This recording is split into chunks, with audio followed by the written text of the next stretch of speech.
Yo, what is up, you guys? Welcome back to the channel. We got another Alliance War video for you guys today. So we're almost caught up to the most recent wars, and so I ended up taking this Mr. Sinister.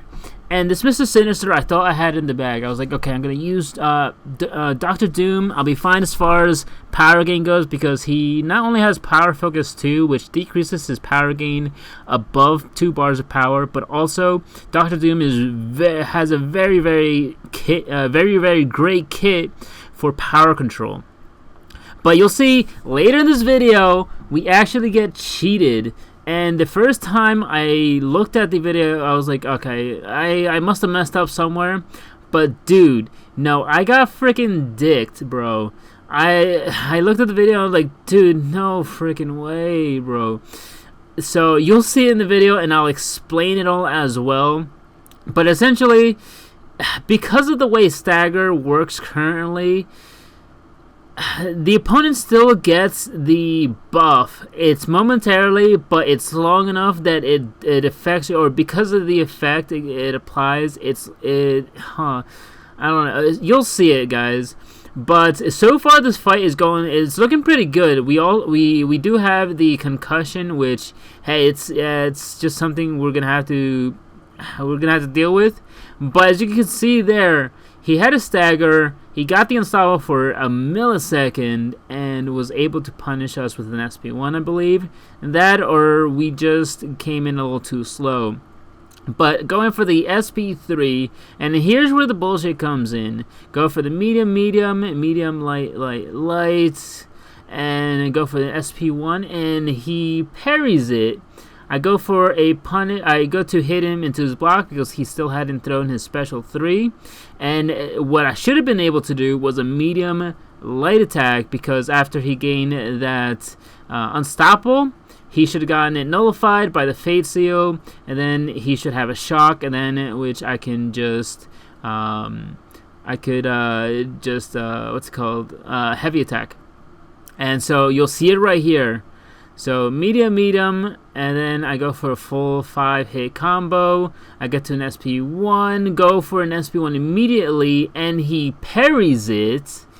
I'm like, bro, what the hell? Like, how did he parry? Like, how did I mess up? He has unstoppable coming up, and for a millisecond, it comes up. I'm like, bro, dude, like, what's going on? Sometimes there are times when you can just heavy attack the opponent, but look at this. He got the unstoppable just for a millisecond, and it was enough to punish me, to snap out of the stun duration that opponents get when they're getting hit. And I'm like, dude, oh my god. So initially when I saw this video, I thought, I was like, okay, I messed up. But then looking back at it, like, I definitely got cheated, and because of that, I had to use a revive and 4 of these L4 potions, which it doesn't bother me too much if I have to use potions, but it bothers me when I do get cheated, because that definitely shouldn't have happened. He should have been able to parry me on the SP1, because I threw my SP1 immediately. Like, you can even see, because when I go for the SP1, it actually cuts out of the light attack ending combo animation. So yeah, if you throw a full 5-hit combo, that's why sometimes you throw 4 hits and you go for the 5th hit, but the 5th hit doesn't hit or doesn't land yet, and you can throw a special 1 immediately, or special 2, and it doesn't matter because it just overrides it. But in this case, I did land a hit, and he was still able to parry me, which is insane.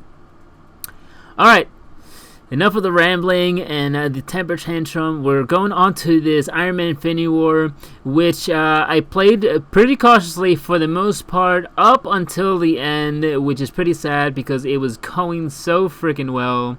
Especially with Void, who has an insane health pool as well. Even though he does survive for the most part, the fact that you do end up using more potions with him, because in some cases where your attacker would have died, Void would have survived, which is great, but it also means you're going to end up using more potions. But Yeah, using Void, man, Void feels so great to use. He's such a great counter to so many things. We have one Petrify on this Iron Man Infinity War. We got our reparries. We got our reparries on fleek, landing most, if not all of them. Go for an SP3 just for a little bit of damage. And now that we have a Petrify on him, we don't have to worry about flow essentially like at all. Just one stack of Petrify will reduce the flow by enough where you don't have to worry about it. And as you can see, he has 3 stacks, and the power gain, it's not that crazy. It's as if he was in his last I believe, is it 18 or 15%, where he gets that power gain. But now we have 2 Petrifies, and now we don't have to worry about flow at all. Now the only thing we have to worry about is the Aggression Fury, which for the most part we've been able to keep on check. And the last thing is the 4 armors, which and at the end when he gets 1 armor, he can auto block as well. So 3 things we had to worry about. But as far as punishing after his SP1, I've grown kind of comfortable with it. However, when he has Aggression Fury, it is a little bit more risky, and yeah, it's something I don't generally like going with. But I go for a 2-hit. The 1 hit gets him below the stage where he can auto block. So I get hit with a combo and brings me down to 21% health. And so I'm like, damn, dude, I'm just glad I didn't die. And then because we were dealing so much damage with our debuffs because of Void's Intimidating Presence ability, we were able to just back off, and he just degenerated to death because we were dealing like 2,000 every second. Yeah, Void's damage is still insane, and I think some people miss on that and just don't understand. The ramp up, yeah, it sucks at the start, but in the end, Void feels so great to play. Alright, onto this Annihilus fight, which I think this is actually my fault. I go in for a medium punish, so Annihilus, you can actually punish his medium with a light attack for the most part. And so, essentially, I think what happened was I just went in a little bit too slow for the punish, and it caused me to get hit with a combo. I got the debuffs on me where he goes unstoppable if I dex or dash back, whichever. And so yeah, I was in a little bit of trouble, but somehow managed to get out of it. Go in for the SP1 to power steal him a little bit. Now my light attacks will actually power steal and power lock at the same time, so we don't have to worry about the SP3 as much. Going for a combo, don't finish it. Going for another combo and beta heavy, go for another combo, heavy attack into SP3. So a fight that started out as a nightmare we have under control. Throw in our SP3. Our SP3 does a decent chunk of his health, so from 31 all the way down to 9%. And so going for medium, and the next medium kills him. So yeah, so a fight that did not have a great start. We ended up pulling it around and got in the solo. Alright, on to our next fight, which is Dr. Doom. We actually end up healing Void for this. Initially, I wanted somebody who had Blade and Ghost Rider on the team to take this. However, the person didn't feel too confident considering... well, he really egged me on. He was like, bro, you got more skills. I'm like, fine. That's essentially what he said. But... yeah, he didn't feel comfortable. I didn't feel comfortable, and I think I probably did have the better counter. More than likely, the potion used this for was a little higher than usual. Usually 4 to 5 potions and more is fine, but I believe I get down pretty freaking low. Alright, so taking on this Dr. Doom, somebody gave me a tip that petrifies actually cancel or counter his SP1 or his aura mechanic, where so his the reason his aura mechanic is kind of dangerous is because if he has an aura, you dex his SP1 and then you punish him after his SP1, he can actually nullify your dexterity even though you're hitting him. which is it's an interesting mechanic because he does not have to actually land a hit on you. You just have to make some kind of form of contact, like electro, whether through block or actually hitting him, and he can actually nullify your dexterity on that first hit, and that first hit could potentially get a shock on you. And then if you basically have to play like a little wuss, because if he gets near you and he goes for one of those wild heavies that opponents seem to be using more often in recent times, like freaking Mysterio, he just throws heavies like crazy for no reason. Pretty annoying, especially when you want to bait an SP1. But yeah, if he throws one of those random heavies, he can stun you. And yeah, if he stuns you and it crits, it actually deals a lot of damage. Okay, so we actually throw in an SP2, going for wanting him to throw his SP1 so that we can actually get more debuffs on him. And yeah, Void is just doing so much work in this safeguard node, and we're just doing fine. He gets his aura, we back up, and we just let him die. So yeah, fight was actually a lot more manageable than I thought. For some reason, I had my SP1 evades were insane. I think I got hit by one of them, I believe, but for the amount that I dodged, I think I did pretty decent. Alright, on to the last, second to last fight, my bad, with Guillotine 2099.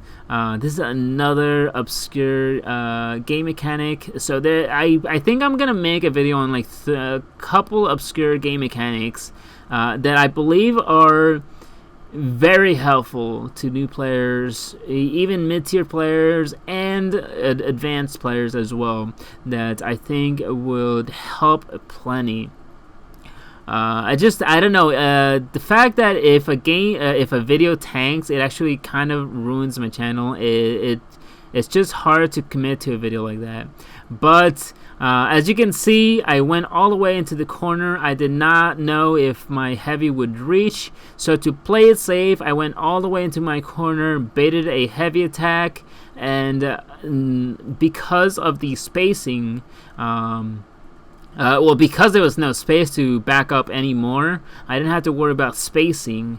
Dodged the heavy attack and was able to land a heavy attack in return. What this did was actually it caused Guillotine 29 to go on cooldown. So whenever you hit Guillotine 2099 with any basic attacks, except for heavy attacks, I believe, she has a chance to go invisible and activate the miss mechanic, which is a very dangerous mechanic. But yeah, so we hit her with a heavy, put that on cooldown, and now because of that, we were able to land a medium SP1 to armor shatter. This essentially shuts down all her abilities, including the flow global, and got that Guillotine 29 pretty freaking easily following that SP1. Which I forgot to mention, yeah, we did use a Power Start 1 boost, which we're going to carry over onto this Arcus fight, which it was a little sloppier than my one of the last Arcus fights that I did, which I actually was pretty happy about. But regardless, we didn't get hit with an SP3 on this one either. And yeah, I'm starting to learn Arcus a little bit more. I'm gonna have to read into him again because I did realize that whenever I nullify his power gains, he just gains more of them.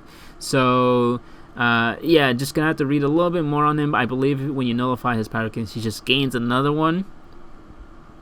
So, and you gotta watch out for that because sometimes you overshoot from your SP1. You could potentially get to an SP2, which you don't want until you know you can finish him off. So go for a medium, go for a combo, and into an SP1. My special attacks, because I have aura, will not cause him to power gain. Go for a medium and cancel it with an SP1. Go for an SP2 because I'm still unblockable, and catch him in the corner and take him down. So pretty sick Alliance War video, I think. Let me know what you guys think. I hope you guys enjoyed, and yeah, I think I will probably end up making that video. Alright guys, hope you guys enjoyed, and I will catch you guys in the next one. Take care.